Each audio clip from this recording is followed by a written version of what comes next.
SSC মাধ্যমিকে আশা করি সবাই খুব ভালো আছিস। আমরা অভিব্যক্তি অভিযোজন পড়ছিলাম, তো অলরেডি আমাদের দুটো ক্লাস ডান। আজকে থার্ড ক্লাস। আর লাস্ট ক্লাসে আমি তোদেরকে বলেছিলাম যে আমরা কিন্তু গল্পের মাধ্যমেই কনসেপ্টটা ক্লিয়ার করেছি। আজকেও আমরা গল্প করবো, আজকে একটু অল্পই হবে। আর আমরা আজকে কোয়েশ্চেন প্র্যাকটিস করব। কোয়েশ্চেন আগের দিন কিন্তু আমি তোদেরকে করাইনি, আমি বলে রেখেছিলাম যে নেক্সট ক্লাস থেকে আবার যেরকম কোয়েশ্চেন চলছে সেরকমই চলবে, কারণ আগের দিনের ক্লাসে অনেকটা কনসেপ্ট ছিল আর অনেক ভাবে আমার বোঝানো ছিল, তো তার জন্য কোয়েশ্চেন গুলো রাখিনি। আজকে কিন্তু কোয়েশ্চেন প্র্যাকটিস করবো, আজকে একটুখানি রিভাইজও করবো। আমি দেখি যে তোরা লাস্ট দুটো ক্লাস কিরকম করেছিস, কিরকম অ্যান্সার করতে পারছিস। ঠিক আছে, চল তাহলে স্টার্ট করি। আর আজকে কিন্তু আমি কোয়েশ্চেন দিয়েই স্টার্টটা করব। আর শুধু ভাবিস না যে প্রথমের দিকেই কিছু কোয়েশ্চেন রয়েছে, মিডলের দিকেও রয়েছে, লাস্টের দিকে রয়েছে। তো ফার্স্ট টু লাস্ট ভালো করে দেখ। ফার্স্টে আমরা একটুখানি রিভিশন করে নেব, তারপরে আমরা কিছু কনসেপ্ট পড়বো, আবার আমরা কোয়েশ্চেন করব। ঠিক আছে, তাহলে আজকের ফার্স্ট কোয়েশ্চেনে যাওয়া যাক। আচ্ছা, এক সেকেন্ড দাঁড়া, এটা একটুখানি প্রবলেম হয়ে গেছে।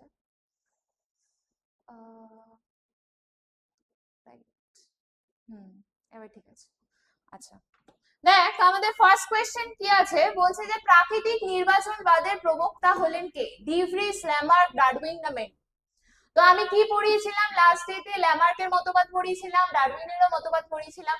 প্রাকৃতিক নির্বাচনবাদ এটা কে বলেছিলেন? হ্যাঁ, ডারউইনই বলেছিলেন। এটা ডারউইনেরই মতবাদে আমরা পড়েছি। প্রাকৃতিক নির্বাচনবাদ বলতে আমি কি বলেছিলাম তোদের আগের দিনকে, যে প্রকৃতি যে সমস্ত জীবদেরকে নির্বাচন করছে, কিসের নিরিখে নির্বাচন করছে? কিছু পার্টিকুলার বৈশিষ্ট্যের জন্য, যেগুলোর জন্য ওরা টিকে থাকবে।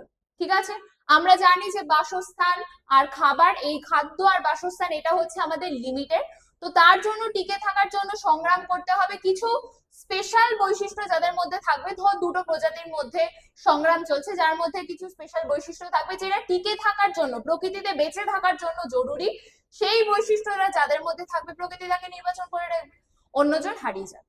তো এই মতবাদটা কে দিয়েছিলেন? Sir Darwin. আচ্ছা, নেক্সট কোয়েশ্চেনে আমরা যাব। নেক্সট কি বলছে? অস্তিত্বের জন্য সংগ্রাম। অস্তিত্বের জন্য সংগ্রাম এটা কে বলেছিলেন? অবভিয়াসলি ডারউইনই বলেছিলেন, এটা ডারউইনেরই মতবাদ। প্রাকৃতিক নির্বাচন পড়তে পড়তেই আমাদের আসে কিন্তু জীবন সংগ্রামের ব্যাপার। জীবন সংগ্রাম মানে আমি তোদেরকে আগের ক্লাসেই বলেছি যে আমাদের কিন্তু বেঁচে থাকা, টিকে থাকার মধ্যে একটা পার্থক্য আছে। বেঁচে থাকবো, আমরা এসছি, আমাদের নিয়ম অনুসারে একটা সময় চলে যাব। টিকে থাকতে হলে কিন্তু সংগ্রাম করতে হবে। তো এই যে জীবন সংগ্রামের ব্যাপারটা, এই যে অস্তিত্ব, নিজের অস্তিত্বকে বজায় রাখার জন্য, আমার যে পরবর্তী প্রজন্মগুলো আসবে তাদেরও টিকে থাকার জন্য, আমার যে একটা মানে হয় না যে আমার নিজস্ব একটা জায়গা দরকার, নিজস্ব একটা এলাকা দরকার, খাদ্য সংস্থানের জন্য যে আমার যে গুণগুলো সেটা নেক্সট জেনারেশনের মধ্যেও কিন্তু ট্রান্সফার হবে। তো এই যে এই পুরো ব্যাপারটা যিনি দেখেছিলেন বা বলেছিলেন ওনার মতবাদের মধ্যে, সেটা হচ্ছে স্যার ডারউইন। হলো? আচ্ছা, নেক্সট কোয়েশ্চেনে যাব। বলছে যে ব্যবহার অব্যবহারের তত্ত্ব ও অর্জিত বৈশিষ্ট্যের বংশানুসরণ, এটা কে বলেছিলেন?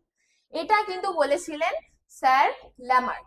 ল্যামার্ক, একটু স্পেলিং ভুল আছে, যাই হোক।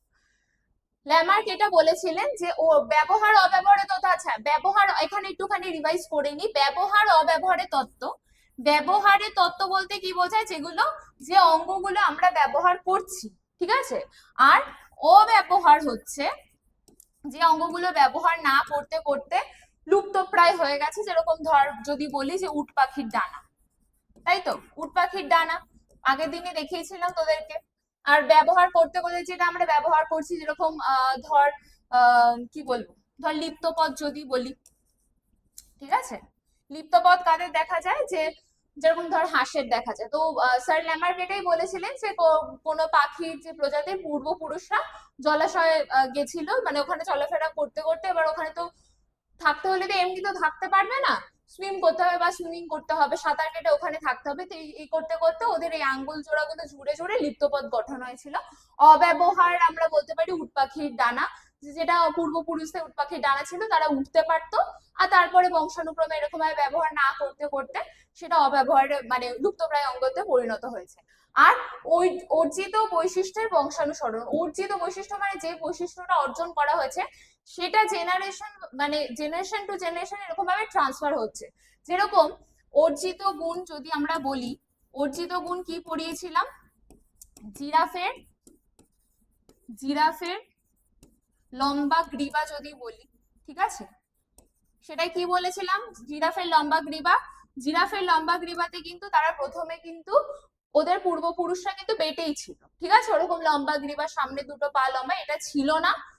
পরে ওটা ওরকম ভাবে একটা লিমিটেড ফুড সোর্স রয়েছে, সেটা খেতে খেতে শেষ হয়ে গেল, গাছ উপরের দিকে গাছগুলো খাওয়া শুরু করলো, তখন যে গলা উঁচু করে বা লম্বা করে খেতে খেতে এরকম ভাবে নাকি তাদের পরের পরের জেনারেশন এই গুণটা ওরা মানে নিয়ে নিয়েছে, এটা অ্যাডপ্ট করে নিয়েছে, এটা স্যার ল্যামার্ক বলেছে। তো এটা কার তত্ত্ব আমরা বলতে পারি, স্যার ল্যামার্কের, ঠিক আছে। আচ্ছা, নেক্সট আমরা যাব, বলছে যে ফিলোসফিক জুলজি পুস্তকটির রচয়িতাকে, এটাও তোদেরকে আমি বলেছিলাম যে ল্যামার্ক এই পুস্তকটির রচয়িতা। আর on the origin of species by means of natural selection এই গ্রন্থটির রচয়িতাকে, এটা কিন্তু স্যার ডারউইন, মনে রাখবি, গোলাবি না কখনো। নেক্সট, বিড়াল ইঁদুর ভক্ষণ করে, এটি এক প্রকারের। আচ্ছা, আমরা কিন্তু ডারউইনের যে অনেকগুলো মতবাদ পড়েছিলাম, তার মধ্যে একটা পড়েছিলাম এই যে জীবন সংগ্রামের ব্যাপারটা, সেখানেও 3টে প্রকার পড়েছিলাম, যার মধ্যে 2টো হচ্ছে কিন্তু খুব ইম্পর্টেন্ট, যেটা তোদেরকে আমি বারবার করে মনে রাখতে বলেছি। একটা হচ্ছে অন্ত, আর একটা হচ্ছে আন্ত, ঠিক আছে, আন্ত। এবার এই আন্তটাতে আমি বলেছিলাম যে ইন্টার স্পেসিফিক, যেহেতু আমরা বলছি ইন্টার, তো ইন্টারের সাথে মনে রাখবি হচ্ছে আউটার। কেন ইন্টারের সাথে আউটার মনে রাখতে বলেছিলাম, কারণ এই ক্ষেত্রে নিজের প্রজাতির সাথে নয়, অন্য মানে দুটো আলাদা প্রজাতির মধ্যে যখন সংগ্রাম হয় তখন। আর এটা হচ্ছে ইন্ট্রা, ইন্ট্রা, তো এইটাই আমি কি বলেছিলাম যে নিজেদের মধ্যে, অন্ত, বা এটা দিয়ে মনে রাখতে পারিস অন্তর বলে, এরকম মানে বলে রাখতে পারিস, ঠিক আছে, যাতে মনে থাকে।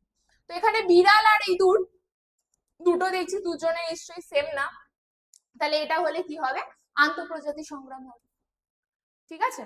আচ্ছা, নেক্সট বলছে মায়োসিন উপপর্যায়ে যে প্রকারের ঘোড়ার আবির্ভাব হয়েছিল তা হলো। তোদের এই যে ঘোড়ার যে বিবর্তনটা, প্রথমেই তো আর আমরা আমাদের এখনকার যে ঘোড়াটা বা আধুনিক যুগে যেটা আমরা বলতে পারি, যেটা আমরা লাস্ট দেখেছিলাম প্লিস্টোসিনে, ইকুয়াস, তো সেরকম তো প্রথমে ছিল না। তাহলে প্রথমে কিরকম ছিল সেটা আমি তোদেরকে একটা ইজি মানে ইজি ওয়েতে বলতে পারিস, বা কিছু মনে রাখার ট্রিক্স আমি তোদেরকে পড়িয়েছিলাম। তো সেটা একবার একটুখানি এখানে একবার ঝালাই করে নি। কি বলেছিলাম, এখানে বলেছে মায়োসিন, তো আমি বলেছিলাম যে ওদের বাড়ি ছিল, বাড়ির নাম হচ্ছে ইয়ো ইয়ো, সেখানে অলি থাকতো, অলি বলেছিল যে ও মেশোর বাড়িতে যাবে, তখন মায়া বলে যে আমি তাহলে মেরিকে নিয়েও যাব। এই যে মায়া, মায়াটা আমি কোত্থেকে নিয়েছিলাম, এই মায়োসিন থেকেই নিয়েছিলাম, ঠিক আছে। আর এই যে মেরি, তার মানে এটা হবে হচ্ছে মেডিচিপ্পাস। আর এটার পরে আমি বলেছিলাম যে ওদের একটা রাস্তা ছিল, যে রাস্তাটার নাম হচ্ছে প্লায়া প্লায়া, ঠিক আছে, প্লায়া প্লায়া।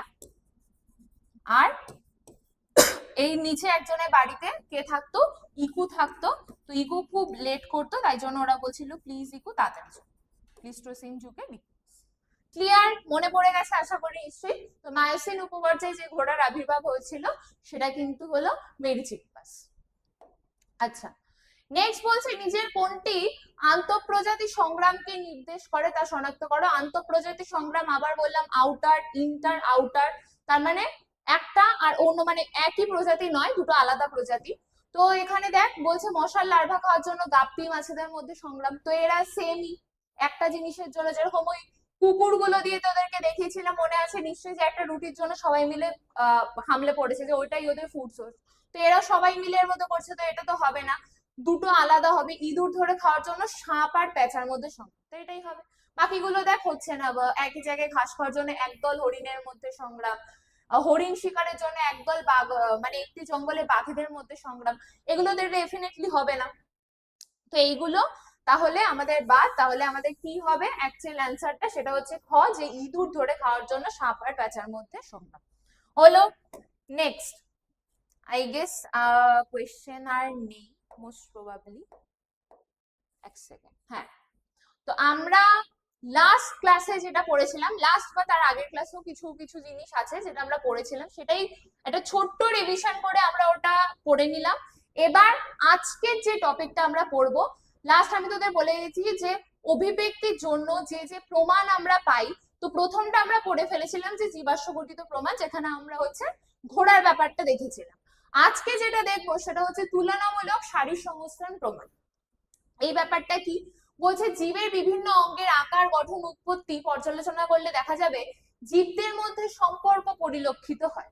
তো কিছু একটা সম্পর্ক আছে, কেন না ওদের গঠনগত বা আকারগত দিক থেকে বা কাজের দিক থেকে, এগুলো দিক থেকে দেখতে গেলে কিছু না কিছু মানে কারো না কারোর সাথে, একই প্রজাতির কথা আমি বলছি না, আলাদা আলাদা প্রজাতির কথাই বলছি, কোনো না কোনো তোরা মিল পাবি, মিল অমিল আমরা এখানে দেখবো সেটা।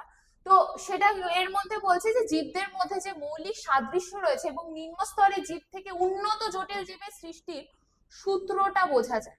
যে আমাদের যে এই যে ইভলিউশন হয়েছে, এই যে বিবর্তন হয়েছে, এই যে ধীর গতিতে পরিবর্তনটা এটা যে হয়েছে আদতে, তার সপক্ষে প্রমাণে আমরা এটা পড়বো যে তুলনামূলক শারীর সংস্থা। তাহলে দেখে নিই যে এর মধ্যে কি কি আছে। প্রথমে আমরা যেটা পড়বো সেটা হচ্ছে সমসংস্থ ও সমবৃত্তীয় অঙ্গ।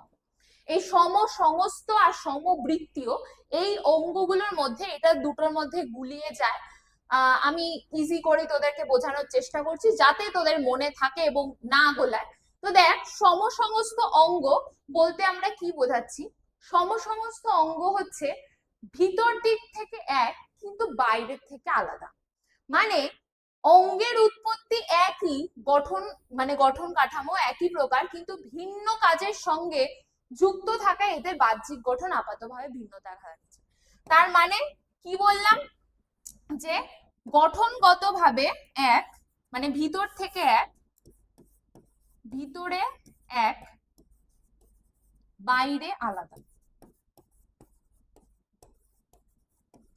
ঠিক আছে, এটা মনে রাখার জন্য কি মনে রাখতে পারিস, কোন সেলফিশ একটা মানুষের কথা ভাবতে পারিস। ঠিক আছে, সেলফিশ পারসন। কেন সেলফিশ পারসনের কথা বললাম? তো এদের হচ্ছে কি, যখন তোর সাথে ধর এরকম মানে পর্যায়ে তোর সাথে রয়েছে, তোর সাথে কথা বলছে, ঠিক আছে, খুব ভালো, খুব ভালোভাবে মিশছে, যেই বাইরে গেল অমনি তার অন্য একটা রূপ। ঠিক আছে, সে একদম তো চেনে টেনে না, হ্যাঁ তোর সাথে কাজ মিটে গেছে, চলো ভাই তুমি সাইড হয়ে যাও, আমি আর তোমাকে চিনি, এরকম একটা ব্যাপার। তো এটার সাথে আমরা ভাবতে পারি সমসংস্থর কথা, এই কারণেই বললাম যে এদের দেখতে পাই যে অঙ্গের জীবদেহের যে সকল অঙ্গের উৎপত্তি একই এবং গঠন কাঠামো একই প্রকারের হয়, কিন্তু ভিন্ন কাজের সাথে যুক্ত থাকার জন্য বাইরের দিক থেকে বাহ্যিক গঠনের আপাত ভিন্নতা দেখা যায়। মানে বাইরের দিক থেকে আমি আলাদা রকম, কিন্তু ভিতর দিক থেকে গঠনগত আমি যদি কাঠামো দেখি তাহলে সেটা সেম। এই ব্যাপারটাই হচ্ছে সমসংস্থ। সমসংস্থ, ঠিক আছে, একই বৃত্তের মধ্যে নয়। এটা মনে রাখবি কেন? কারণ এরপরেই আমরা পড়বো হচ্ছে সমবৃত্তীয় অঙ্গ, যেখানে ঠিক এটার উল্টোটা দেখা যায়। সমসংস্থ সমবৃত্ত, বৃত্তের সেম বৃত্ততে নেই। এই যে সেম বৃত্ততে নেই, এটা বোঝার মানে বলার কারণ হচ্ছে এটাই যে বাইরে থেকে আমাদের সব মানে ভিতরে যতই এক হোক না কেন, বাইরে থেকে ব্যাপারটা আলাদা। বাইরে থেকে বাহ্যিক কিছু কারণের জন্য, কাজকর্মের জন্য সেই জিনিসগুলো আলাদা হয়ে গেছে। তাহলে এটার এক্সাম্পল গুলো আমরা দেখি সমসংস্থ অঙ্গ। আচ্ছা দেখ, এইটা আমি এখানে রেখেছি এই কারণে যাতে এর যে উদাহরণ গুলো আছে সেগুলো বুঝতে একটুখানি সুবিধা হয়। প্রথমে দেখ, এই যে একজন বয়স্ক লোক আছে, ঠিক আছে, একে দাদুই বলছি। তো এ হচ্ছে একজন দাদু, তার 4টে ছেলে মেয়ে আছে, মানে 4টে ছেলে আছে। তো উনি কি করলেন, উনি আইফোন সবাইকে গিফট করেছে, বিশাল পয়সা আইফোন গিফট করছে। তো আইফোন গিফট করলো 4 ছেলে, এবার 4 ছেলে 4 রকমের কাজ করে। ঠিক আছে, আইফোন সেম আইফোন সবাইকে সেম আইফোন দিয়েছে, মানে কাউকে যদি আইফোন 17 দেয় তো সবাইকে 17ই দিয়েছে, সেম দিয়েছে, সেম কালার সব সেম, কিন্তু 4 জনকে দিয়েছে। এবার ওনার যে 4টে ছেলে তাদের ভিন্ন ভিন্ন কাজ। প্রথম জন দেখ অফিসে কাজ করে, তো ওকে ল্যাপটপ ফোন ইউজ করতে হয়, ফোনে মেল ঠেল করে, এইসবের কাজ আর কি ও করে, অফিসিয়াল যে ওয়ার্ক গুলো থাকে সেটা করে। পরের জন হচ্ছে সুইমার, সে কি করে, সে হচ্ছে যখন সুইমিং করতে যায়, যেহেতু ওয়াটারপ্রুফ ফোন, তার অ্যাঙ্কেলের সাথে বেঁধে নিল, সেখানে ও কিছু ফটো ক্যাপচার করলো বা ভিডিও ক্যাপচার করলো, ওরকম ভাবে সুইমিং করে অ্যাঙ্কেলের সাথে বেঁধে নিল ফোনটা। আরেকজন যে আছে সে হচ্ছে পাইলট, সে উড়ে বেড়ায়, তো তার ওই জিপিএস ট্র্যাকিং ট্র্যাকিং এগুলোর জন্য তার ওই ফোনটা কাজে লাগে। আর পরের যেজন আছে সে হচ্ছে রানার, ও ওই রানিং এর সময় পায়ের সাথে ওরকম ভাবে বেঁধে স্পিড ট্র্যাকারের আর কি কাজ করায়, বা ওই যে যাচ্ছে মুভমেন্ট গুলো সেগুলো ক্যাপচারের জন্য এটাকে কাজে লাগে এই আইফোনটা। তো এই 4 জনকেই দিয়েছে, সেমই দিয়েছে, ঠিক আছে, আলাদা কিছু দেয়নি, কিন্তু এরা আলাদা আলাদা ওদের পরিস্থিতির জন্য ওরা আলাদা আলাদা কাজ করছে। যে সুইমার সে তো রানার নয়, বা যে সুইমার সে নর্মাল অফিস ওয়ার্ক করে এরকমটাও নয়। তো ব্যাপারটা এটাই যে সেম জিনিস আমি দিলাম, কিন্তু ওরা কাজটা আলাদা আলাদা করছে ওদের প্রয়োজন অনুসারে। তো এই ব্যাপারটাই হচ্ছে এটা, যে যখন আমরা এখানে উদাহরণ দেখবো, দেখ এই যে মানুষের হাত, ঘোড়ার অগ্রপদ, তিমির ফ্লিপার, মানে অগ্রপদটাকেই বলছে বাদুড়ের ডানা, পাখি ডানা, এগুলো বাহ্যিকভাবে অনেকাংশে সাদৃশ্যবিহীন মনে হলেও এদের উৎপত্তি আর মৌলিক অভ্যন্তরীণ গঠন এইটা হচ্ছে মেন। অভ্যন্তরীণ যে গঠনটা আছে, তুই যদি প্রত্যেকের গঠনটা দেখিস, আমি ছবিগুলোর নিচেই রেখেছি, আমি দেখাচ্ছি ওটা, তো সেটা দেখলে তখন বুঝতে পারবি যে সেম। ঠিক আছে, ভিতর দিক থেকে সেম, কিন্তু বাইরের দিক থেকে কাজের পারপাসে এদের হচ্ছে আলাদা হতে হচ্ছে। তো এখানে দেখ, এই যে কাজ করার জন্য মানুষের হাতে তার যেরকম স্ট্রাকচার আছে, যেরকম ধর হিউমেরাস, আলনা, রেডিয়াস এগুলো আছে, সেটাই আবার যদি আমি ঘোড়ার অগ্রপদে দেখি সেখানেও পাবো, এটা হচ্ছে বাদুড়ের পাখনার মধ্যে সেটাতেও পাবো, তিমির ফ্লিপারের মধ্যে সেখানেও পাবো। তো এই যে ও মানে ভিতর থেকে মানে বাহ্যিক ভাবে আলাদা হচ্ছে কাজের জন্য, বাহ্যিক ভাবে আলাদা, বারবার বলছি একই বৃত্তের নয়, বারবার মাথায় মনে রাখবি যে একই বৃত্তের নয়, বাইরে থেকে আলাদা, ভিতর থেকে সেম, কাজের পারপাস। হলো ক্লিয়ার? সমস্ত অঙ্গ যেটা রয়েছে সেটা আই গেস তোদের ক্লিয়ার হয়েছে। যেরকম ধর এরা সকলে একই প্রকারের, যেমন হিউমেরাস, রেডিয়াস, আলনা, কার্পার, মেটাকার্পাল, ফ্যালেঞ্জেস, এগুলো আঙুলের অস্থি নিয়ে গঠিত, এগুলি সমস্ত অঙ্গ, কেবল ভিন্ন ভিন্ন পরিবেশে অভিযোজন হওয়ার জন্য কিন্তু এদের পরিবর্তন ঘটেছে। ঠিক আছে, আচ্ছা নেক্সট হচ্ছে আমি তো প্রাণীর ব্যাপারটাই বললাম, যেরকম মানুষের হাতের কথা বলছি, তিমির ফ্লিপারের কথা, বাদুড়ের ডানার কথা, এগুলো যে বলছে, এবার উদ্ভিদের ক্ষেত্রেও কিছু দেখা যায়। যেরকম ধর আমাদের ক্যাকটাস বাবা, হ্যাঁ, তো ক্যাকটাসের কি হয়েছে, ক্যাকটাসের পূর্বপুরুষদের এরকম পাতা ঠাতা ছিল, কিন্তু ওকে থাকতে হবে মরুভূমিতে, ও দেখছে ওর এই যে কান্নাকাটি করছে, দেখ পাতাগুলো সব নুয়ে যাচ্ছে, এখান থেকে জলগুলো বেরিয়ে যাচ্ছে, বাষ্প হয়ে বেরিয়ে যাচ্ছে এত অত্যাধিক গরমে। এবার ও দেখছে যে ও শুকিয়ে যাচ্ছে, কি করবে, ওকে তো বাঁচতে হবে, ওখানে সার্ভাইভ তো করতে হবে। ও কি করলো, সেগুলোকে কাঁটায় রূপান্তরিত করে দিল, কাঁটায় রূপান্তরিত করে দিয়ে এবার দেখছি হ্যাঁ ভাই আমি তো এবার দিব্যি বেঁচে আছি, ঠিকঠাকই আছি, তো খুব হ্যাপি। আচ্ছা, আর একজনের যদি এক্সাম্পল বলি, এটা হচ্ছে হাড় জোড়া, দেখবি বইতে এক্সাম্পল আছে। তো ওরও ব্যাপারটা এরকম, ও খুব শুষ্ক পরিবেশে থাকে, তো সেখানে দেখছে অলরেডি ওর পাতাগুলো খুব ঝরে ঝরে যাচ্ছে, ওখানে মানে রাখতে পারছে না, নিজের শরীরটা এরকম নুয়ে যাচ্ছে, পাতা থেকে বেরিয়ে যাচ্ছে। তো ও ভাবলো যে আমিও এক কাজ করি, আমি আমার কাণ্ডটাকেই এমন ভাবে করে নি যে ওটা সবুজ রঙের রয়েছে, এবার সেটা দিয়েই আমি কিন্তু আমার সালোকসংশ্লেষ প্রক্রিয়াটা ঘটাবো।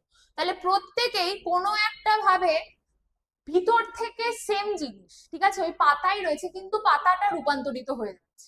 ওই ক্ষেত্রেও দেখলি যে অঙ্গ যেগুলো আমি দেখালাম, বাদুড়ের ডানা বল, বা তিমির ফ্লিপার বল, বা মানুষের হাতে কথা বলছি, এগুলো হচ্ছে সেমই ব্যাপার। আমি তোদেরকে প্রথমটার ক্ষেত্রে আমি কেন বলেছিলাম যে আইফোনটা দিয়েছে, আইফোন দেওয়ার পরে সেই সেমই কাজ, যদি ওদের আইফোনটা আমি খুলি, ঠিক আছে, সেমই তো পাবো, ভিতরে যা যা আছে সেগুলো সবার সেম, সব ক্ষেত্রে সেম, কিন্তু ওরা যে কাজটা করছে ওদের পারপাসে, সেই কাজটা হচ্ছে আলাদা। যদি এদের প্রত্যেকের আইফোনটা নিয়ে আমি খুলে দেখি সেমই আইফোন দিয়েছে, কাউকে কোনো উল্টো পাল্টা, মানে উল্টো পাল্টা মিনস মানে হচ্ছে এই কম দিলাম, ওকে একটুখানি বেশি রেঞ্জের দিলাম, এরকমটা নয়, সবাইকে সেমই দিয়েছে। সেম দেওয়ার পরেও তারপরেও ওরা আলাদা আলাদা কাজ করছে নিজেদের প্রয়োজন অনুযায়ী। তো তাই জন্য এটাকে যদি আমি খুলি সেই সেমই জিনিস দেখতে পাবো। অ্যাজ ইট ইজ হচ্ছে উদ্ভিদের ক্ষেত্রেও, যে ওদের পাতাই ছিল, পাতাটাই হচ্ছে ওরা মানে বিবর্তনের জন্য, বা বলতে পারিস যে নিজেদেরকে মানিয়ে নেওয়ার জন্য পরিবেশে ওটা চেঞ্জ করে, কেউ কাটাই করে নিয়েছে, কেউ তার এই যে এখানে ধর হাড় জোড়ার কথা বলছি, ও নিজেকেই নিজে সবুজ করে সালোকসংশ্লেষে কাজে লাগাচ্ছে। তো এই যে এই ব্যাপারগুলো আমরা দেখতে পাই, এগুলোই কিন্তু সমস্ত অঙ্গতে দেখতে পাই। উদ্ভিদের ক্ষেত্রে দেখ দিয়েছে ফণিমনসার পত্রকণ্ঠ, শতমূলী, পর্ণকাণ্ড, হাত জোড়ার উদ্ভিদের শাখা, আকর্ষের কাজ, এগুলো আলাদা হলেও এরা প্রত্যেকেই হচ্ছে পরিবর্তিত পাতা, পরিবর্তিত পাতা থেকেই কিন্তু এই যে জিনিসগুলো হয়েছে। সেম হচ্ছে মানুষদের ক্ষেত্রে হাতের ব্যবহার বল, বা তিমির ফ্লিপার বল, সেমই ব্যাপার, যদিও ওদের ভিতরের গঠনটা তুই দেখতে চাস সেম থাকবে, কিন্তু বাইরের থেকে যখন দেখছিস বাইরের বিভিন্ন কাজের জন্য ওটা আলাদা আলাদা রয়েছে। আমাদের নিশ্চয়ই তিমির ফ্লিপারের মতো হাতগুলো নয়, তাই না? তো যাই হোক, আর আর একটা এক্সাম্পল আছে, সেটা হচ্ছে আলুর স্ফীতকন্দ, আদার গ্রন্থিকাণ্ড, বেলের শাখা কণ্টক, এগুলো পৃথক পৃথক কাজ করলেও এরা কিন্তু পরিবর্তিত কাণ্ড, কাণ্ডগুলো পরিবর্তিত হয়েই কিন্তু এগুলো তৈরি হচ্ছে। ঠিক আছে? আচ্ছা, এগুলো অভিব্যক্তিতে গুরুত্ব কি, কি গুরুত্ব, ইভলিউশনে কি গুরুত্ব আমরা দেখতে পাবো। এই অঙ্গগুলোর উপস্থিতি প্রমাণ করে যে একই ধরনের উদ্বংশীয় জীব থেকে উৎপত্তি, সকল জীবগোষ্ঠীর মধ্যে কিন্তু এদের সম্পর্ক রয়েছে। একই উদ্বংশীয় জীব, উদ্বংশীয় মানে আমরা বলেছিলাম পূর্বপুরুষদের কথা, তো সেখান থেকে একই পূর্বপুরুষদের থেকে এরা হয়ে এসছে, কিন্তু এদের আজকে অভিযোজিত হতে হতে বা অভিযোজিত বলছি মানে অভিব্যক্তি ঘটতে ঘটতে যে এমন পর্যায়ে এসে দাঁড়িয়েছে, বা কাজের পরিপ্রেক্ষিতে বা আমার পরিবেশের জন্য আমাকে চেঞ্জ করতে হয়েছে। ক্লিয়ার? আর নেক্সট যেটা আমরা পড়বো সেটা হচ্ছে সমস্ত অঙ্গগুলোর মধ্যে আপাত বাহ্যিক গঠনের বৈসাদৃশ্য ভিন্নতার জন্য ভিন্ন ভিন্ন পরিবেশে অভিযোজিত হওয়ার জন্য এটা ঘটে। মানে এই যে এই ঘটনাগুলো ঘটেছে, যে কারোর হাতের কথা বলছি, তারপরে ফণী মনসার কথা বললাম, হাড় জোড়ের কথা বললাম, শতমূলীর কথা বললাম, এই যে পাতাগুলো পরিবর্তিত হতে হতেই যে অন্য কিছুতে পরিণত হয়েছে, সেটা কেন? বিভিন্ন পরিবেশে বেঁচে থাকার জন্য বা বিভিন্ন কাজ করার জন্য। আজকে তিমির ফ্লিপারের যে মানে যেটা করছে, আমরা তো সেটা করছি না, আমরা হাত দিয়ে কি সেই কাজটা করছি না, কিন্তু আমাদের ভিতরের যে গঠনটা সেটা সেম। তো অভিযোজনের জন্যই তো এগুলো অভিযোজিত হতে হতে মানে অভিযোজনের জন্যই তো এই ঘটনাগুলো ঘটেছে। ঠিক আছে? তাহলে এইটাকে আমরা বলছি হচ্ছে অপসারী বিবর্তন। এবার অপসারী বিবর্তন কি? কিছুই না, উদ্বংশীয় জীব থেকে যখন উৎপন্ন হয়ে জীবেরা ভিন্ন পরিবেশে অভিযোজিত হওয়ার জন্য জীবগুলোর মধ্যে বাহ্যিক যে গঠনের পার্থক্য দেখা যায়। ভিন্ন ভিন্ন পরিবেশে, সবার পরিবেশ সমান নয়। যেরকম আমি তোকে ফার্স্টে এক্সাম্পল দেখালাম যে 4টে ছেলে, তো 4জনের কাজ আলাদা, 4জনকে আলাদা আলাদা কাজ করতে হবে যতই তুই একই জিনিস নিয়ে কাজ কর। তো 4জনের কাজের পরিপ্রেক্ষিতে তো আমাদেরও পরিবেশে এরকম পরিস্থিতি ঘটেছে যে যার জন্য আমাদের আলাদা আলাদা ভাবে ওগুলোকে কাজ করতে হচ্ছে, কিন্তু তার ভিতরের গঠন সেম। তো এই ব্যাপারটা হলে হবে হচ্ছে অপসারী বিবর্তন। বোঝা গেল? ক্লিয়ার হয়েছে অপসারী বিবর্তন? সমস্ত অঙ্গগুলোর সাথে কিন্তু আমরা এই বিবর্তনের কথা বলতে পারি, অপসারী বিবর্তন, কারণ একই উদ্বংশীয় জীব থেকে এরা এসছে, কিন্তু পরিবেশে অভিযোজিত হওয়ার জন্য জীবগুলোর যে বাহ্যিক গঠনটা আছে সেটা বদলে গেছে। হলো? আচ্ছা, নেক্সট আমরা যাব হচ্ছে সমবৃত্তীয় অঙ্গ। সমবৃত্তীয় অঙ্গ, সমবৃত্তীয় অঙ্গ হচ্ছে ওটার উল্টোটা। ওটাই কি বলেছিলাম? ভিতরের গঠনগুলো সেম, কিন্তু বাইরের কাজের জন্য ওদেরকে আলাদা আলাদা, কিন্তু ভিতরের গঠন যদি দেখিস সেমই দেখি। সমবৃত্তীয় হচ্ছে যে সকল অঙ্গের উৎপত্তি ও গঠন কাঠামো আলাদা, গঠন কাঠামো আলাদা, কিন্তু একই রকম কাজ করার জন্য অঙ্গগুলো আপাত সাদৃশ্য দেখা যায়, সেটাই হচ্ছে সমবৃত্তীয় অঙ্গ। একই রকমের কাজ করছে, ভিতরের গঠন কিন্তু সেম নয়, ভিতরের গঠন আলাদা, ভিতরে আলাদা, আর বাইরে কি হয়? বাইরে সেম কাজ করছে। এই বোর্ডে লেখা খুব বাজে না, যাই হোক। তো বাইরে হচ্ছে সেম কাজ করছে, কিন্তু ভিতরের যে ওদের গঠন আছে সেটা কিন্তু আলাদা, সেটাকেই আমরা বলছি হলো সমবৃত্তীয় অঙ্গ। কাজ করার জন্য অঙ্গগুলোর মধ্যে আপাত সাদৃশ্য দেখা যায়, কিন্তু আদতে ওটা সেম নয়, ওটার গঠনগুলো আলাদা। এটার সমবৃত্তীয় ব্যাপারটা বলতে গেলে, যেখানে এখানে যে ছবিটা রেখেছে, এটা কেন রেখেছি দেখ, একটা হচ্ছে গরুর গাড়ি, একটা হচ্ছে মার্সিডিজ, কোনো দুটোর কোনো দিক থেকে কোনো মিলের কোনো ব্যাপার নেই, কিন্তু এদের ভিতরের জিনিস তুই দেখ কিছু মিল পাবে, কিন্তু বাইরের দিক থেকে যদি আমরা ভাবি, দুটোই তোর গন্তব্যে পৌঁছে যাবে, আগে পৌঁছাক পরে পৌঁছাক সেটা পরের কথা, গন্তব্যে পৌঁছে দেবে এরা দুজন। কিন্তু এদের ভিতর দিক থেকে দেখ, কোনো দিকে এর যে পার্টস গুলো আছে এর মধ্যে তো নিশ্চয়ই সেটা থাকবে না, এখানে দুটো প্রাণীর ব্যবহার করা হচ্ছে, এটার মধ্যে সেটা নেই। তার মানে কি, এদের ভিতরের কোনো মানে মিল নেই, বাইরে এদের কাজের জন্য মানে সেম সেম জিনিসের কথা যদি বলতে পারি, যে এরা দুজনেই তোকে একটা গন্তব্যে পৌঁছে দেবে, আগে পরে হোক যাই হোক, গন্তব্যে তোকে পৌঁছে দেবে। তাহলে এদের ভিতরের দিক থেকে কোনো মিলই থাকবে না, কিন্তু বাহ্যিক যে কাজগুলোর জন্য এদের সাদৃশ্য দেখা যায়। সাদৃশ্য এটাই, এদের মধ্যে যদি আমি সাদৃশ্য বলি যে এরা দুজনেই তোকে পৌঁছে যাবে তুই যে জায়গায় পৌঁছাতে চাইছিস, ঠিক আছে? তাহলে এটা হচ্ছে আমাদের কি সমবৃত্তীয় অঙ্গ। তো সেটার কিছু উদাহরণ আছে, যেরকম দেখ পাখি বা বাদুড়ের ডানা, পতঙ্গের ডানা সমবৃত্তীয় অঙ্গের উদাহরণ। উভয় ক্ষেত্রেই ডানা ওড়ার জন্য ব্যবহৃত হলেও এদের গঠন কাঠামো আর উৎপত্তি কিন্তু ভিন্ন। এদের গঠনগত কিন্তু কোনো তুই মিল পাবি না, ঠিক আছে? এদের গঠনের দিক থেকে কোনো মিল নেই, গঠনের দিক থেকে আলাদা, কিন্তু দুটোই যেহেতু ওড়ার কাজে লাগে, যখন তোদেরকে দেখালাম মার্সিডিজ আর গরুর গাড়ি ব্যাপারটা দেখালাম, যে দুটোই তোকে গন্তব্যে পৌঁছে দেবে। ভিতরের দিক থেকে কোনো মিল নেই, ভিতরে দুজনের দিক যখন বিচার করবি সেটার কোনো মিল, কিন্তু বাইরের দিক থেকে তুই যদি দেখিস কাজটা সেম। সেখানে এই ব্যাপারটাও এরকম যে পাখি আর বাদুড়ের ডানা আর হচ্ছে পাখির ডানা হাড়ের কাঠামোযুক্ত, এবার পরিবর্তিত হয়ে অগ্রপদ, আর পতঙ্গের ডানা প্রসারিত হয়ে বহিঃকঙ্কাল। অনুরূপ ভাবে মাছের পাখনা, তিমির ফ্লিপারও হচ্ছে সমবৃত্তীয় অঙ্গ। এটা মনে রাখবে, এটার সাথে গোলাবি না। মাছের পাখনা আর তিমির ফ্লিপার, ওখানে তিমির ফ্লিপার বলেছিলাম কিসের রেসপেক্টে? মানুষের হাতের কথা বলেছিলাম, ওখানে বাদুড়ের কথা বলেছিলাম।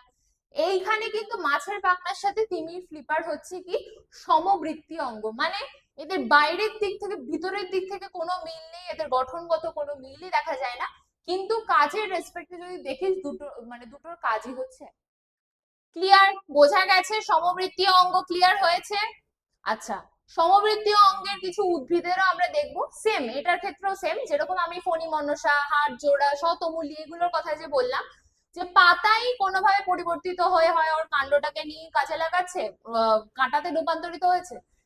সমবৃত্তীয় অঙ্গের ক্ষেত্রে হচ্ছে ভিতরে কোনো মিল নেই, কিন্তু বাইরের দিক থেকে দেখলে দেখা যাবে এরা একই রকমের কাজ করছে। যেরকম মটর গাছে আকর্ষ, যেটা জড়িয়ে জড়িয়ে ওঠে ধর, সে রূপান্তরিত রূপ মানে পাতার রূপান্তরিত রূপ, আর ঝুঙ্গলতার আকর্ষ শাখায় রূপান্তর হওয়া সত্ত্বেও উভয়ই কোনো না কোনো অবলম্বনকে জড়িয়ে ওঠে, ঠিক আছে? এদেরকে ওই আকর্ষটা থাকে যেটার অবলম্বনকে জড়িয়ে উঠবে। একটা কিন্তু পাতার রূপান্তরিত রূপ, আর একটা হচ্ছে ঝুঙ্গলতার আকর্ষ শাখায় রূপান্তরিত হয়েছে, কিন্তু তা সত্ত্বেও কোনো না কোনো অবলম্বনকে জড়িয়ে উঠছে, তাই জন্য এদেরকে আমরা সমবৃত্তীয় অঙ্গ বলবো।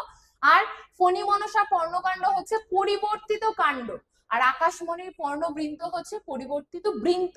এটা আলাদা হওয়া সত্ত্বেও উভয় পাতার মতো করে সালোকসংশ্লেষ করে, তার মানে বাইরের দিক থেকে দুটো কিন্তু পরিবর্তিত হয়েছে আলাদা আলাদা ভাবে, ঠিক আছে?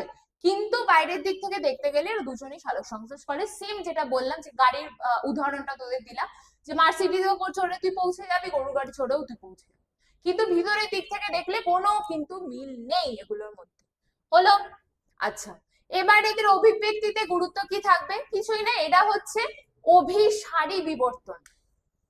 অপসারী তো বলেছিলাম, যেটা হচ্ছে ভিতরের দিক থেকে গঠনগত যে একই উদ্বংশের একই মানে একই যে পূর্বপুরুষ আছে সেখান থেকেই এসছে, পরে অভিযোজিত হওয়ার জন্য বিভিন্ন পরিবেশে মানিয়ে নেওয়ার জন্য।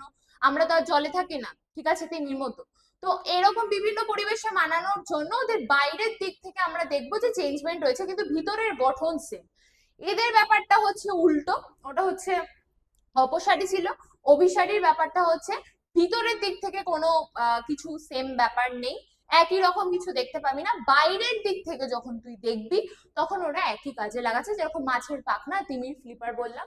তো একই ধরনের পরিবেশে আগত সম্পর্কবিহীন জীবগুলোর মধ্যে অভিযোজিত হওয়ার ধারণা দেয়, অর্থাৎ জীবগুলোর অভিযোজিত হওয়ার পরিবেশ সম্বন্ধে ধারণা পাওয়া যায়, ঠিক আছে? একই পরিবেশে মানে সেমই পরিবেশে, যেরকম ধর পাখি উঠছে, বাদুড়ও উঠছে, মানে যেটা আমরা বলছি, সেরকম মাছের পাখনাও যে কাজে লাগছে, তিমির ফ্লিপারও লাগছে, তাহলে একই পরিবেশের মধ্যে কিন্তু নিজেদের মধ্যে কোনো সম্পর্ক নেই, একই উদ্বংশ থেকে এসছে এরকম কোনো ব্যাপার নয়। সেটাই আমরা বলবো হচ্ছে অভিসারী বিবর্তন। একবার একটু এটা সংজ্ঞাটা দেখে নেবো, যে ভিন্ন ভিন্ন উদ্বংশীয় জীব, ওটা একই উদ্বংশীয় জীব, এটা হচ্ছে ভিন্ন ভিন্ন উদ্বংশীয় জীব, সে তারা উৎপন্ন জীবেরা একই পরিবেশে বসবাসের কারণে তাদের কার্যকারিতা একই রকম হয়, এইরূপ বিবর্তন অভিসারী বিবর্তন। তাহলে দুটোর মধ্যে ডিফারেন্স বোঝা গেল, একটা সমসংস্থ, একটা সমবৃত্তীয়। সমসংস্থ হচ্ছে ভিতরে সেম, ঠিক আছে, বাইরের থেকে আলাদা, বিভিন্ন পরিবেশে অভিযোজিত হওয়ার জন্য বিভিন্ন পরিবেশে। এরা কি হচ্ছে একই পরিবেশে, ওটা হচ্ছে অপসারী, এটা হচ্ছে অভিসারী, ঠিক আছে? তো একই পরিবেশে থাকার জন্য ওদের একই উদ্বংশের নয়, ভিতরের গঠনটাও সেম নয়, বাইরের থেকে যেহেতু একই পরিবেশে থাকছে তো ওকেও জলের মধ্যে বাঁচতে হবে, ওকেও জলের মধ্যে বাঁচতে হবে, ওকেও উঠতে হবে, তাকেও মানে বাদুর পাখির কথা যদি বলি উঠতে হবে। তাহলে এই দুটো ব্যাপার যেহেতু সেম হয়ে গেছে তার জন্য আমরা এটাকে বলছি হচ্ছে অভিসারী বিবর্তন, আর ওটা হচ্ছে অপসারী বিবর্তন। তাহলে সমসংস্থ হচ্ছে অপসারী, ঠিক আছে, অপসারী। আর সমবৃত্তীয় হচ্ছে সমবৃত্তীয়। এবার বুঝতে পারলি যে এটাকে কেন বলেছিলাম একই বৃত্তের নয়, একই বৃত্তের নয়, তার মানে কি আলাদা পরিবেশ, তার মানেই হচ্ছে আলাদা পরিবেশ, ঠিক আছে, তার মানে হচ্ছে আলাদা পরিবেশ। আর সমবৃত্তীয় যেটাকে আমি বললাম, সমবৃত্তীয় যেটা বললাম সেটা হচ্ছে অভিসারী, অভিসারী। তার মানে কি একই বৃত্তের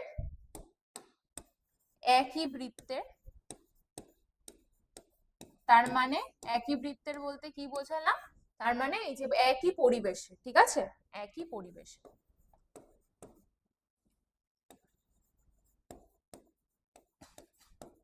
বোঝা গেল? এটা বোঝা গেছে? আচ্ছা, আরো একটা কি এখানে বলে রাখছি, আরো মানে তোদের যাতে মনে থাকে তার জন্যই আমি বলছি, এগুলো সবটাই মনে রাখার জন্য, ভাবিস না এটা এর সাথে কোনো কানেকশন আছে। সমসংস্থ একই বৃত্তের নয়, তো আমরা এটা মনে করতে পারি এই বাবা একই বৃত্তের নয়, উপস, একই বৃত্তের নয় এটা, ঠিক আছে, উপস। হ্যাঁ, তো এটা দিয়ে অপসারী এরকম ভাবে মনে রাখতে পারিস, উপস, ঠিক আছে, এটা দিয়ে মনে রাখতে পারিস যে একই বৃত্তের নয়, উপস, একই বৃত্তের নয়। তো এটা দিয়ে মনে রাখতে পারিস যে অপসারী। আর সমবৃত্তীয় একই বৃত্তের মানে হচ্ছে একই পরিবেশের জন্যই যে ওদের মধ্যে যে সেম ব্যাপারটা দেখা যায়, যে ভিতরের মিল না থাকলেও, গঠনগত মিল না থাকলেও বাইরে থেকে যে মিল দেখা যায় সেটা আমরা বলতে পারি হচ্ছে একই পরিবেশে, ওটা হলো অভিসারী। ক্লিয়ার? দুটো ক্লিয়ার হয়েছে, সমসংস্থ আর সমবৃত্তীয়। আশা করি বুঝতে পেরেছিস আর মনে রাখার মতো করেই বলেছি যাতে তোদের মনে থাকে। নেক্সট হচ্ছে এই যে তুলনামূলক সারি সংস্থান ব্যাপারটা যে পড়েছিলাম, সমবৃত্ত আর সমসংস্থ যে পড়লাম, তারই আর একটা আছে, সেটা হচ্ছে নিষ্ক্রিয় অঙ্গ বা লুপ্ত প্রায় অঙ্গ। নিষ্ক্রিয় অঙ্গ বা লুপ্ত প্রায় অঙ্গ হচ্ছে যেগুলো আমি তোদেরকে পড়িয়েছিলাম ল্যামার্কের টাইমে,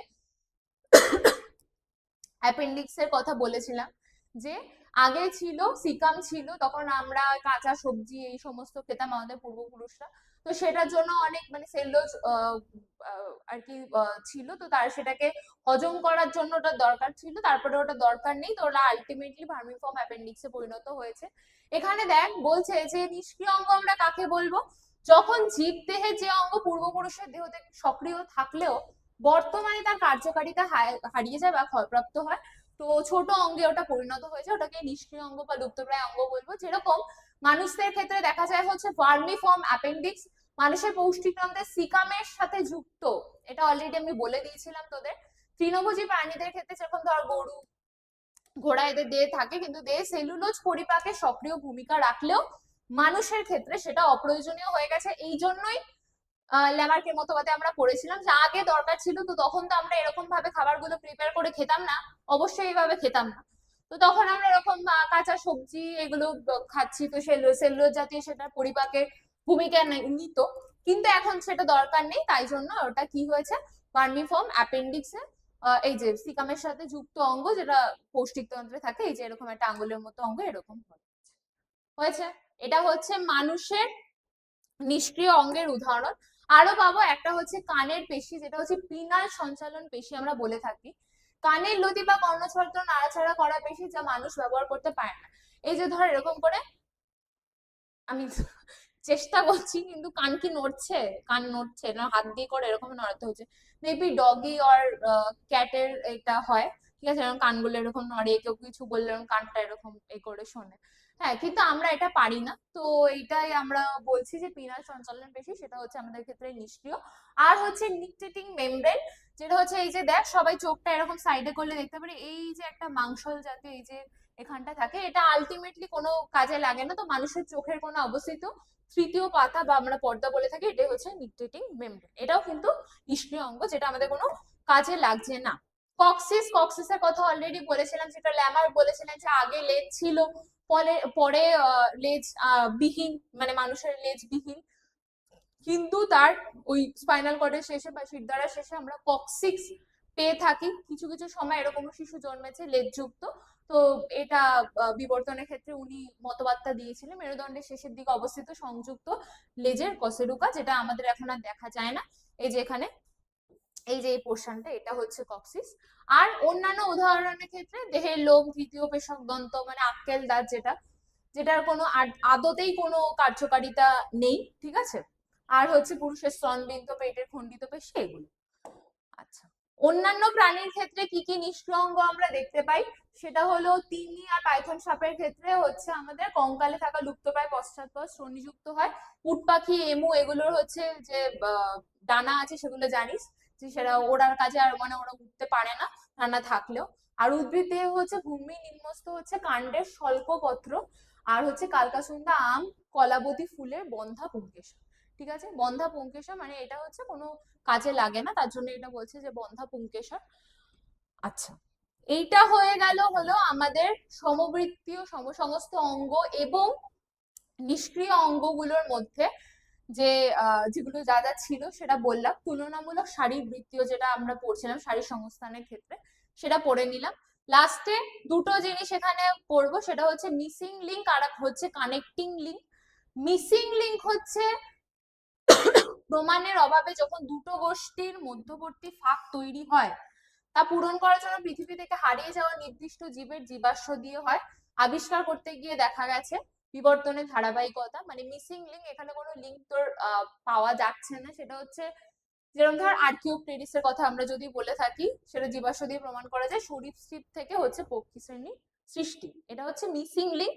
কানেক্টিং লিঙ্ক হচ্ছে যেটা এখনো আছে, এটা হচ্ছে হারিয়ে গেছে, এটা আমরা পাই না, এটা হচ্ছে জীবাশ্ম থেকে পাই, যেটা বছরের পর বছর পলি পড়ে পড়ে পাথরের মধ্যে চাপা পড়ে, তো বলেছিলাম জীবাশ্মর কথা। সেটা হচ্ছে আমরা কি পাই, আর্কিওপটেরিস, সেটা হচ্ছে মিসিং লিঙ্ক, যেটা আর পাওয়া যায় না, শুধুমাত্র জীবাশ্ম থেকে তুই পাবি। আর কানেক্টিং লিঙ্ক হচ্ছে দুটো অন্য কি বলবো, মানে ধর অন্য গোষ্ঠীর মধ্যে বা অন্য দুটো আলাদা মধ্যে, যেরকম ধর এখানে একটা এক্সাম্পল দিয়েছিলাম, এই যে সরীসৃপ আর স্তন্যপায়ীর মধ্যে। সরীসৃপ আর স্তন্যপায়ী, স্তন্যপায়ী হচ্ছে ধর যারা তাদের সন্তানকে তাদের ব্রেস্ট মিল্ক দেয়, আর সরীসৃপ হচ্ছে ডিম পাড়তে পারে। তো দুজনে, এই প্লাটিপাস হচ্ছে তারই উদাহরণ, যেটা এই দুটো কাজই করতে পারে। আমরা তো ইন জেনারেল দেখবো না না এই দুটো ব্যাপারে, স্তন্যপায়ী যারা তো ডিম দেবে না।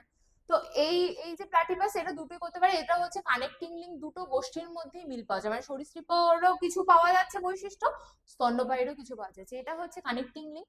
এগুলো এখন আছে, কিন্তু এই যে মিসিং লিঙ্ক, যেটা হচ্ছে আমরা এখন আর পাই না, তো এটাকে আমরা মিসিং লিঙ্ক বলবো। যেরকম ধর এখানে ফার্ন আর ব্যক্তবীজী উদ্ভিদের মধ্যে কানেক্টিং লিঙ্ক হচ্ছে ডিফারেন্ট, এগুলো পাওয়া যায়।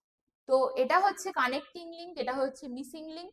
আর বাকি আমি তোদেরকে বললাম জীবাশ্ম বলছি, অভিব্যক্তির প্রমাণের জন্য যে যে প্রমাণগুলো পাই, প্রথমে হচ্ছে জীবাশ্ম গঠিত পেয়েছিলাম, আর আজকে যেটা হচ্ছে তুলনামূলক শারীর সংস্থান, তার মধ্যে দুটো পার্ট, সেটাই পড়লাম। তো আশা করি বুঝতে কোনো অসুবিধা নেই। এরপরে আমাদের আছে হলো কোয়েশ্চেন, আমরা কিছু কোয়েশ্চেন এখানে সলভ করে নেব।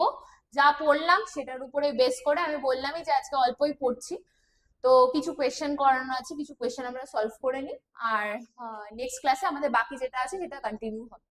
তো এখানে দেখ একটা কোয়েশ্চেন দিয়েছে যে উৎপত্তি ও গঠনগত সাদৃশ্যযুক্ত অঙ্গ, ঠিক আছে, উৎপত্তি ভাবে আর গঠনগত ভাবে। কাদের বললাম বলতো, উৎপত্তি আর গঠনগত ভাবে সেম, কিন্তু বাইরের থেকে ওরা আলাদা। সেটা হচ্ছে আমাদের আর 5-10 মিনিট। তো সেটা হচ্ছে আমাদের কি বলেছিলাম, সমসমস্ত না সমবৃত্তীয়, ঠিক আছে। তো উৎপত্তিগত মানে ভিতরের থেকে সেম, আইফোনের এক্সাম্পল দিলাম, তো সেটা সমসমস্ত অঙ্গ হবে, ঠিক আছে। আর এরপরে দেখি নেক্সট কি বলছে, সমবৃত্তীয় অঙ্গগুলো কোন প্রকার বিবর্তনে সমর্থন করে। একটু আগেই তোদেরকে বোঝালাম সমবৃত্তীয় অঙ্গের কথা, যেরকম ধর বললাম উপস, সেম বৃত্তের মধ্যে নেই। হ্যাঁ, তো সেম বৃত্তের মধ্যে নেই মানে সেম পরিবেশে ওরা নয়, আলাদা আলাদা পরিবেশের জন্য অভিযোজিত হওয়ার জন্য কিন্তু ওদের আলাদা আলাদা মানে একই গঠনগত হওয়া সত্ত্বেও আলাদা আলাদা ব্যবহার হয়েছে। তো ওপস ব্যাপারটা হচ্ছে সমসংস্থর সাথে সমবৃত্তীয় যেখানে আছে সেটা হচ্ছে অভিসারী। নেক্সট, প্রদত্ত কোনটি সমসমস্ত অঙ্গ? সমসমস্ত অঙ্গ মানে ভিতরের দিক থেকে সেম, বাইরের থেকে আলাদা। যেরকম ধর পাখির ডানা প্রজাপতির ডানা নয়, তিমির ফ্লিপার মাছের পাখনা এটা সমসমস্ত নয়, ফণী মনসার কাটা মটরের আকর্ষণ মৌমাছির, এইটা হচ্ছে হবে আমাদের অ্যান্সার। ঠিক আছে, এটাই অ্যান্সার হবে তো নাকি অন্য কিছু হবে? আমাকে বলিস কমেন্টে, এটার অ্যান্সারটা দিস, আমি ঠিক লিখলাম না ভুল লিখলাম। অনেক তো এত কিছু পড়াতে পড়াতে মাঝে মাঝে কত কিছু ভুলও বলে ফেলি অপশানে। হ্যাঁ, তো যাই হোক, এটা আমি তো একটা টিক দিয়ে দিলাম, বলিস যে এটা ঠিক করেছে নাকি ভুল করেছে, এটা তোদের হোমওয়ার্ক থাকলো। আচ্ছা, অভিসারী অভিব্যক্তির ফলে গঠিত হয় অভিসারী, বারবার বললাম ওপস ব্যাপারটা নয়, সমসমস্তর সাথে ওপস নয়, সমবৃত্তীয় যেটা আছে সেটার সাথে হচ্ছে অভিসারী, সমবৃত্তি। বাবা দাগও করছে না, সমবৃত্তি। আচ্ছা, নেক্সট হচ্ছে এটা সেমই কোয়েশ্চেন রিপিট হয়ে গেছে। আর কিছু আছে, মানবদেহে যে অঙ্গটা নিষ্ক্রিয় হিসেবে থাকে একটু আগেই পড়লাম অ্যাপেন্ডিক্স, এটা সবাই জানিস। তিমির ফ্লিপার আর পাখির ডানা, বারবারই বললাম যে তিমির ফ্লিপার আর পাখির ডানা হলো এই দুটো, তোর মনে হচ্ছে সেম ব্যাপার? তিমি আর পাখি একই জায়গায় থাকে? থাকে কি? এক জায়গায় তো থাকে না, পাখি উড়ে বেড়ায়, তিমি জলে থাকবে।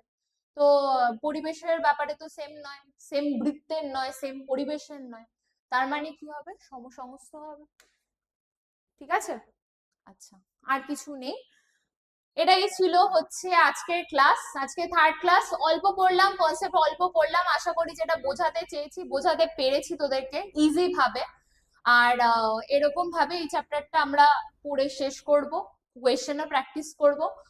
আর আর কটা ক্লাস, মোটামুটি এটা থার্ড ক্লাস হলো, ফোর্থ ক্লাসে আমি চেষ্টা করছি পুরোটা কমপ্লিট করার, কারণ কোয়েশ্চেনও করানো থাকে, সেখানে কিছু বলারও থাকে, এক্সপ্লেনেশন। আজকে যেরকম আমি রিভিশন ওয়ার্ক তোদেরকে করালাম, তো চেষ্টা করব যে ফোর্থ ক্লাসে শেষ করে, ইন কেস না হলে ফিফথ ক্লাস অবধি যদি হয়েও যায় সেটা উইথ কোয়েশ্চেনই হবে, যাতে আমরা অনেকটা প্র্যাকটিস করতে পারি, এর মধ্যেই যাতে প্র্যাকটিস হয়ে যায়। খুব একটা টাইম নেই এক্সামের আগে, তো আমরা একটুখানি প্র্যাকটিস এভাবেই করে নেব, তাতে হয়তো একটুখানি ক্লাস, এই জন্য নাম্বার অফ ক্লাসেস একটু বেশি লেগে যেতে পারে। তো আজকের ক্লাস হচ্ছে এতটাই, ভিডিওটা ভালো করে দেখিস ফার্স্ট টু লাস্ট। সেকেন্ড ভিডিওটা যেভাবে করেছিলাম, মানে সেকেন্ড ক্লাসটা আমরা যেভাবে করেছিলাম, থার্ড ক্লাসটাও করলাম, অল্প করলাম কিন্তু সেভাবেই কিন্তু করানোর চেষ্টা করলাম তোদেরকে। তো আর যেগুলো বললাম, যে কোনো যদি প্রবলেম থাকে সেটা অবভিয়াসলি বলিস, আর এখানে যেটা আমি তোদেরকে দিয়ে রাখলাম যে আমি ঠিক করেছি নাকি ভুল করেছি সেটাও কিন্তু জানিস। তো আজকের ক্লাস এতটাই, চল টাটা।